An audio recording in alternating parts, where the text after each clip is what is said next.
আসলে একটা বছর তো আমরা প্রতীক্ষায় থাকি, অপেক্ষায় থাকি না? তারপরে নিশ্চয়ই মন ভরা, প্রাণ ভরা আনন্দ নিয়েই আমরা বরণ করে নেই, পালন করি। মানুষ যেন সুন্দরভাবে মিলেমিশে জীবনযাপন করতে পারে।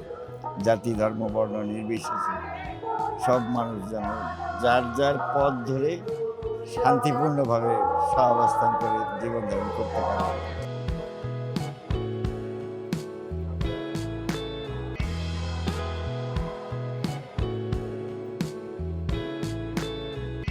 আ আসলে গত বছর এই বছর মিলিয়ে আমরা খুব একটা ভালো নেই কিন্তু আসলে।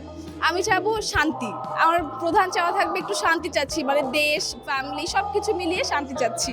কালকেও চার্জ করব। কালকে সকালেও চার্জ করার ইচ্ছা আছে, রাতেও করলাম, আগামীকালকেও চার্জ করব। ফ্যামিলির সঙ্গে থাকবো, খাওয়া-দাওয়া করব, ঘুরতে যাব এটাই।